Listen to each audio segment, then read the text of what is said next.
T20 world cup 2026 squad announce हो चुका है और सबसे बड़ा शॉकिंग डिसीजन जो लिया गया है कोच, सेलेक्टर और कैप्टन द्वारा वो है शुभमन गिल का ड्रॉप होना भाई। इससे पहले जितनी बार भी नाटक हुए मैं हीरो रहा हूं ना। तो इतनी बार हीरो बन चुका है ना। अरे लेकिन ये मुंडू हीरो लगता है क्या? अभी अक्ल शक्ल की बात मत करो वरना मुझे को तीसरा ही लड़का ढूंढ के लाना पड़ेगा। हेलो दोस्तों, वेलकम टू द चैनल। भाई वेल डिजर्व्ड T20 स्क्वाड का अनाउंसमेंट हुआ है। Each and every player are deserve to be in squad. भाई अगर यही स्क्वाड के साथ हम जा रहे हैं T20 वर्ल्ड कप में तो we are ready to defend the title and win the home T20 world cup in 2026 with this crazy squad.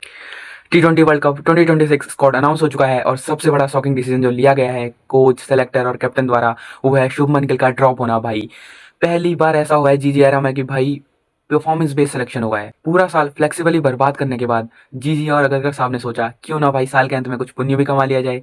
आज तो भाई रिस्पेक्ट बढ़ गई दोनों के लिए।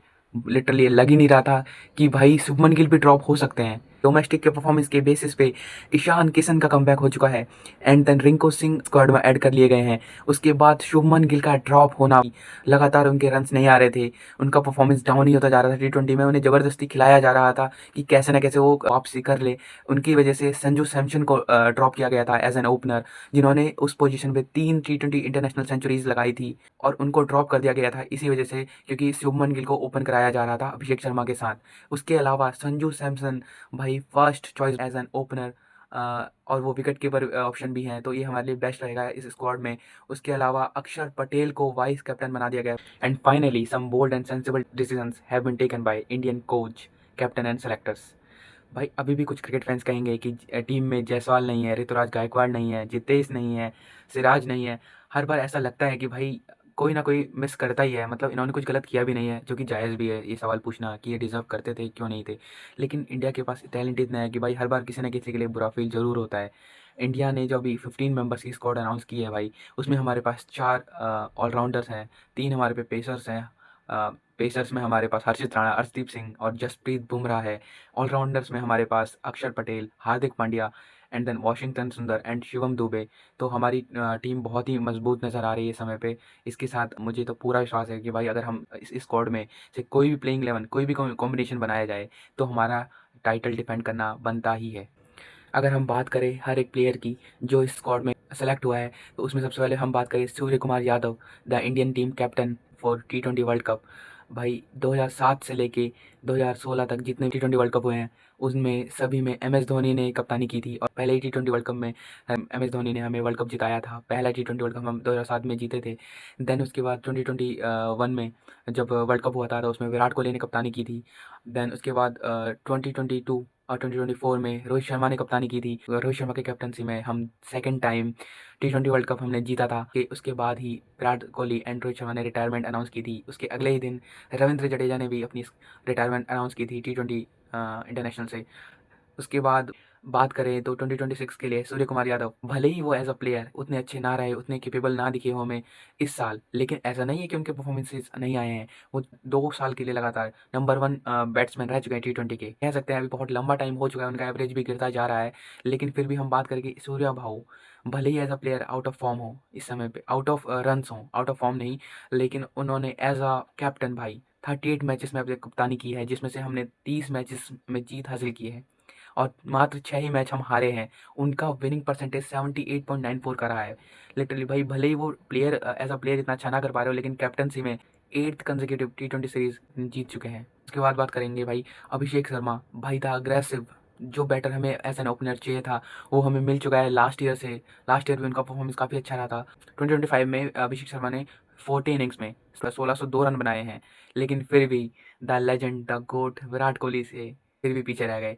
उसके बाद हम बात करें Varun Chakravarthy, number 1 T20 bowler है भाई इस समय पे। अगर हम एक साल में बात करें तो वो इस समय पे तीसरे नंबर पे है, लेकिन 18 इनिंग्स में उन्होंने 36 विकेट्स लिए हैं 2025 में। उनसे पहले 2024 में अर्शदीप सिंह ने कहते हैं 36 विकेट ले रखे हैं। और उसके बाद हम बात करेंगे भाई रिंकू सिंह, जिन्होंने अभी रिसेंटली 176 रन स्कोर किए थे यूपी के लिए रणजी ट्रॉफी में। उनके डोमेस्टिक परफॉर्मेंस के आधार पे ही T20 में भी काफ़ी बार वो एज अ फिनिशर बहुत अच्छा रोल निभाया उन्होंने। उसके बाद हम बात करें संजू सैमसन, जो लगातार एज एन ओपनर ड्रॉप हो रहे थे। एशिया कप आते ही वाइस कैप्टन जैसे ही सुमन गिल को बनाया तो उनकी वजह से उनकी पोजीशन जा चुकी थी और सुमन गिल ओपनिंग करने आ रहे थे। मतलब संजू सैमसन ने 3 T20 इंटरनेशनल सेंचुरीज लगाई हुई हैं एज एन ओपनर। उसके बावजूद भी वो ड्रॉप हुए हैं। जब शुभमन गिल ओपनिंग कर रहे थे तो उनको नीचे भी ट्राई करके देखा, 3 नंबर पे भी 5 नंबर पे भी ट्राई करके देखा, वो उतना अच्छा बैटिंग नहीं कर पा रहे थे क्योंकि वो ओपनर ही सबसे बेस्ट है। उसके बाद हम बात करें हार्दिक पांड्या, द क्लच पांड्या भाई, द ऑरा फार्मिंग, उसे तो मैं कह रहा हूँ नो लुक सिक्स हिटर का खिताब दे दिया जाए भाई। वो इतने लंबे लंबे छक्के मार रहा है भाई, वो ऐसी पारियां खेलता है। अभी साउथ अफ्रीका के खिलाफ भाई लास्ट मैच में ने 16 बॉल में अपनी 50 पूरी करी है और वो सेकंड फास्टेस्ट 50 है आफ्टर युवराज सिंह ने 12 बॉलों में बनाई हुई है 50। हार्दिक पांड्या तो हमारे लिए द मोस्ट वैल्यूएबल प्लेयर रहते आए हैं भाई। जहाँ जहाँ हार्दिक पांड्या रहे हैं वहाँ दिक्कत आई नहीं है क्योंकि वो बैलेंस बना देते टीम में आते ही। ऑलराउंड परफॉर्मेंस उनका जो रहा है, बॉलिंग के साथ भी बहुत अच्छा करते हैं और बैटिंग के साथ तो भाई तूफान एकदम मचा देते हैं भाई, लिटरली मजा आ जाता है उनकी बैटिंग देख के। उसके बाद हम बात करेंगे जसप्रीत बुमराह की। रवि शास्त्री एक बात कहा करते थे कि पिच को निकालो गेम से, और बुमराह भी उसी एरा में तैयार हुए थे एज अ टेस्ट बॉलर, और वो भी यही बात को फॉलो करते हुए आए हैं कि भाई पिच को निकालो गेम से। उन्हें पिच से कोई फ़र्क पड़ता ही नहीं। अभी लास्ट मैच में साउथ अफ्रीका के खिलाफ जो मैच हुआ था उसमें 430 रन से ज़्यादा बने हैं। वो इकलौते बॉलर हैं जिनका इकॉनमी 7 से नीचे रहा है। उन्होंने 4.2 की इकॉनमी से 2 विकेट भी लिए हैं और मात्र 17 रन दिए 4 ओवर में। लौते बॉलर हैं, सारे बॉलर पिट रहे, किसी का 13 की इकॉनमी है, किसी की 11 की इकॉनमी है, किसी की 8 की इकॉनमी है। वो इकलौते जिनकी 7 से कम की इकॉनमी रही है। तो भाई the goat, the legend bowler के लिए हम क्या ही कह सकते हैं। इनका होना टीम में मतलब आप समझ सकते हो फुल्ली डिपेंडेंट रहते हैं बुमराह पे भाई। जब भी हमें विकेट की दरकार होती है कि भाई हमें विकेट चाहिए, वहाँ पे हमें बुमराह हमेशा अवेलेबल मिलते हैं कि हाँ भाई मैं लेके दूंगा आपको। उसकी बात करते हैं अक्षर पटेल, बापू की बात करते हैं, जिन्हें वाइस कैप्टन बनाया गया है इस 15 मेंबर की स्क्वाड में। उन्होंने काफ़ी अच्छी इनिंग्स भी खेली हुई है और अक्षर पटेल पे भाई हमें बिल्कुल भी शक नहीं है भाई। वो ऑलराउंड परफॉर्मेंस से हमें हमेशा उम्मीद देते हैं कि हाँ भाई वो अच्छा करते ही हैं भाई। वो बैटिंग में भी बहुत अच्छा कर लेते हैं, उन्हें कोई भी पोजीशन पे खिला लो वो बहुत अच्छा फ्लेक्सिबली मतलब बैटिंग भी कर लेते हैं और बॉलिंग में भी बहुत अच्छा परफॉर्मेंस देते हैं। तो हमें उन पर कोई डाउट नहीं है। उसके बाद बात हम करते हैं भाई वॉशिंगटन सुंदर, जो एज एन ऑलराउंडर हमने 15 मेंबर स्क्वाड में लिया है जिन्हें, वो भाई वो भी फ्लेक्सिबल है, मिडिल ऑर्डर में आपको बैटिंग करके दे देते हैं और कहते हैं बॉलिंग भी उन्होंने बहुत अच्छी करी है। ठीक है। उसके बाद हम बात करें कुलदीप यादव, जो T20 इंटरनेशनल में अभी तक 90 विकेट्स ले चुके हैं और लेकिन कुलदीप यादव भी अपना एक अलग ही तड़का डालते हैं। वो सबसे ज़्यादा फेमस है रिव्यू के लिए। उनके रिव्यू मना करते करते रोहित शर्मा थक गए हैं।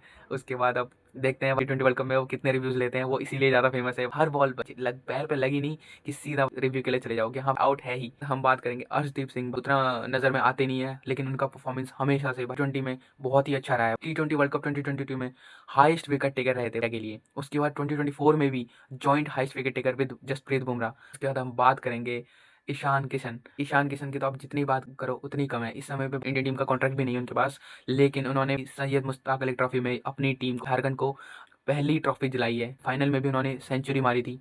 बहुत ही अच्छा उनका डोमेस्टिक परफॉर्मेंस रहा है भाई। काफ़ी टाइम से वो प्रयास कर रहे थे, मतलब 2022 में, दिसंबर 2022 में उन्होंने मतलब डबल सेंचुरी बनाई थी बांग्लादेश के खिलाफ वनडे इंटरनेशनल में, और उसके बाद से ही वो ड्रॉप चल रहे हैं टीम में। तो अगर हम बात करें तो भाई ईशान किशन ने जो डोमेस्टिक में परफॉर्मेंस किया है उसके बेस पे उनका बनता ही था सेलेक्ट होना। उसके बाद हम बात करेंगे हर्षित राणा साहब की, तो भाई जितनी तारीफ करो उतनी कम है क्योंकि वो इकलौते प्लेयर बन चुके हैं जो तीनों फॉर्मेट खेलते हैं। उनका अलग ही नाता है जीजी भाई से, तो वो तो आप सभी जानते ही हैं, उसमें मुझे कुछ बताने की ज़रूरत नहीं है।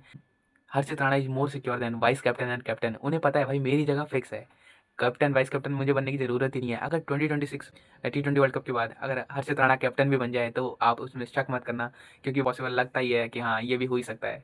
जितनी पॉसिबिलिटीज़ गौतम गंभीर साहब ने हमें दिखा दी है अपने टेन्योर में, तो ये भी कोई मतलब बड़ी बात नहीं होगी, इसमें आप शौक मत होना। टीम को जब जब ज़रूरत पड़ी है, जब जब टीम इंडिया प्रेशर में आई है, अभी हम बात करें एशिया कप फाइनल की भी बात करें तो नंबर 3 पे आके तिलक वर्मा ने जो प्रेशर में बहुत ही ईजीली मतलब इंडिया को जो विन दिलाई थी, इतना ईजी था नहीं। वहाँ पे इंडिया जल्दी विकेट गिर गए थे इंडिया के, उसके पारी को संभाल कर और लास्ट में एक्सेलरेट जो किया है, अपना काम अच्छे से करके गए थे वो। उन्होंने बहुत ही अच्छी इनिंग खेली थी, इसीलिए भाई 3 नंबर पे अभी भी साउथ अफ्रीका वाली सीरीज़ में भी हम देखें तो उन्होंने बहुत ही अच्छा काम किया है। मतलब जहाँ पे उन्हें लगता है कि हाँ भाई एंकर रोल प्ले करने की ज़रूरत है, वहाँ एंकर रोल प्ले करते हैं। जहाँ उन्हें लगता है कि हाँ भाई अब एक्सेलरेट करने की ज़रूरत है इनिंग को, वो वहाँ एक्सेलरेट भी करते हैं। तो तिलक वर्मा मेरे हिसाब से तो भाई नंबर 3 पे सबसे बेस्ट ऑप्शन है। जीजी भाई ने जितने भाई अपने कॉम्बिनेशन फ्लेक्सिबिलिटी चेक करनी थी नंबर 3 पे कर चुके हैं। इंडिया ने साउथ अफ्रीका के अगेंस्ट जो सीरीज़ थी वो 3-1 से जीत ली है, अपने नाम कर लिया है। और साउथ अफ्रीका के कोच को भाई पहले ODI में और अब T20 में ग्लोबल वर्ड का मीनिंग अच्छे से समझा दिया। तो साउथ अफ्रीका के कोच को यही कहना चाहूँगा कि भाई आगे से अपने शब्दों का इस्तेमाल बहुत सोच समझ समझ के करना। अभी भले ही टेस्ट में इंडिया का फॉर्म उतना अच्छा नहीं चल रहा है, लेकिन ओडीआई में और वाइट बॉल में इंडिया इस समय पे सबसे मजबूत टीम नजर आती है हमें। ये सीरीज तो भाई बहुत ही अच्छी रही, मतलब इसमें भी काफी एक्सपेरिमेंट्स करे गए। शुभमन गिल को पहले 3 मैचेस में खिलाया गया, चौथे मैच में इंजर्ड थे, लेकिन किस्मत तो देखो भाई, संजू सैमसन को चौथे मैच में खेलने का मौका पहली बार मिलने वाला था, लेकिन वो भी फॉग की वजह से मैच कैंसिल हो गया। और अभी 5th मैच में जब उन्हें चांस मिला तो उन्होंने अपना टेंट के साथ बैटिंग करके दिखाई। अभी भाई इंडिया ने की हम बात करें तो वो इंडिया ने पहला मैच 101 रन से जीत लिया था, पहला मैच, ठीक है। उसके सेकंड मैच में भाई साउथ अफ्रीका ने कमबैक किया था और इंडिया को 51 रन से हरा दिया था। उसके बाद हम बात करें सीरीज के थर्ड मैच की, जिसमें बहुत ही छोटा टोटल मिला था 118 रन का, और इंडिया ने 7 विकेट से ये मैच जीत लिया था। चौथा मैच फॉग के कारण रद्द हो गया था, जो हाल ही में हुआ है 5th मैच, उसमें इंडिया ने 30 रन से मैच जीत लिया, मतलब हाई स्कोरिंग मैच रहा था। और इंडिया ने इसी के साथ सीरीज भी 3-1 से अपने नाम कर ली, और इस सीरीज विन के बाद 8th कंसेक्यूटिव T20 सीरीज जीत चुकी है इंडिया। T20 में इंडिया ने पहले हार्दिक पांड्या, तिलक वर्मा, संजू सैमसन और अभिषेक शर्मा की बदौलत 231 रन का विशाल स्कोर खड़ा किया था 5 विकेट के नुकसान पे। इसमें अभिषेक शर्मा ने 21 बॉलों में 34 रन बनाए थे, और संजू सैमसन ने 22 गेंदों में 37 रन बनाए थे, और हार्दिक पांड्या तो अलग ही मूड में आए थे भाई, उन्होंने 25 गेंदों में 63 रन बनाए थे, और उन्होंने इसमें 16 बॉल्स में अपनी 50 कंप्लीट कर ली थी, जो कि सेकंड फास्टेस्ट 50 है, ठीक है। उसके बाद तिलक वर्मा तो भाई इस सीरीज में बहुत अलग ही नजर आए। दूसरे T20 में 32 बॉलों में उन्होंने 64 रन बनाए थे, बीस्ट मोड ऑन करके आए थे भाई इस बार वो, तो उन्होंने पहले से ही अग्रेसिव इंटेंट दिखाया, और उन्होंने 42 गेंदों में 73 रन की शानदार प्रदर्शन देखा उनका हमने। तो मेरे हिसाब से भाई T20 वर्ल्ड कप में भी उन्हें नंबर 3 पे बैटिंग करनी चाहिए। उसके बाद बात करेंगे जब साउथ अफ्रीका की बैटिंग आई अभी 5th T20 मैच में, तो वो 201 रन ही बना पाए 8 विकेट के नुकसान पे। कॉग ने बहुत ही अच्छी बैटिंग करी है, 35 बॉल्स में 65 रन बनाए। उसके बाद डेवल ब्रेविस की बात करें तो उन्होंने भी 17 गेंदों में 31 रन की ताबड़तोड़ पारी खेली, लेकिन उसके अलावा कोई भी बैटर ऐसा नजर ही नहीं आया कि भाई हाँ जो मतलब मैच जीतने के लिए खेल रहा हो, और इंडिया ने मैच 30 रन से जीत लिया था। इंडिया की बात करें भाई, लास्ट 10 T20 सीरीज टूर्नामेंट्स में इंडिया के क्या क्या परफॉर्मेंसेस रही हैं, तो आपको बता देते हैं कि भाई 2025 में इंडिया ने पहले इंग्लैंड के खिलाफ 4-1 सीरीज जीती थी, ठीक है। फिर एशिया कप जीता हमने 7-0 से। उसके बाद तो ऑस्ट्रेलिया के खिलाफ हमने सीरीज जीती अभी 2-1 से, और अब ये साउथ अफ्रीका के खिलाफ 3-1 से सीरीज जीती है। उससे पहले भाई हम 2024 में अगर हम बात करें तो हमने मतलब अफगानिस्तान के खिलाफ 0 से सीरीज विन की थी। उसके बाद T20 वर्ल्ड कप आया था 2024 में, तो हमने 8 के 8 मैचेस जीते थे भाई इसमें। उसके बाद जिम्बाब्वे के खिलाफ हमने 4-1 से सीरीज जीती थी। उसके बाद श्रीलंका के खिलाफ हमने 3-0 से सीरीज जीती है। बांग्लादेश के खिलाफ हमने 3-0 से सीरीज जीती है। साउथ अफ्रीका के खिलाफ हमने 3-1 से सीरीज जीती है, ठीक है।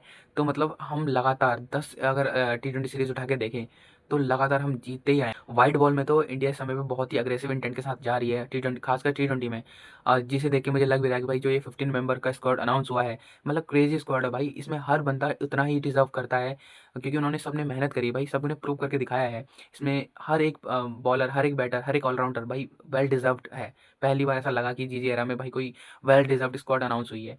शुभमन गिल का ड्रॉप होना जरूर शॉकिंग लगेगा आपको, लेकिन उसी के साथ ईशान किशन का कमबैक होना, रिंकू सिंह का स्क्वाड में ऐड होना, जितेश का ऐड होना था, या रिंकू सिंह भाई एज अ फिनिशर, तो भाई ऑलरेडी हम पे 2 मतलब विकेट कीपर का ऑप्शन हो चुके हैं, ईशान किशन एंड संजू सैमसन। तो भाई तीसरे विकेट कीपर का हम क्या करेंगे? ईशान किशन को भी शायद मौका मिले, क्योंकि सेकंड नंबर पे या तो संजू सैमसन खेल सकेंगे या ईशान किशन, तो उनका भी मतलब प्लेइंग 11 में पक्का नहीं है मेरे हिसाब से, ठीक है। देखते हैं आपके हिसाब से, आप बताना कि आपको मतलब T20 वर्ल्ड कप स्क्वाड में कौन आपको मिसिंग लगा, कौन सी डिसीजन शॉकिंग लगा आपको, ये जरूर बताना आप, ठीक है। मेरे हिसाब से तो भाई इंडिया के स्ट्रॉन्ग इसमें से कोई भी कॉम्बिनेशन उठा के रख दो। अभी सूर्य कुमार यादव ने भी और अगरकर ने भी मतलब अपनी कॉन्फ्रेंस में यही कहा है कि शुभमन गिल को इसीलिए ड्रॉप किया है क्योंकि वो हमारे कॉम्बिनेशन में फिट नहीं बैठ पा रहे।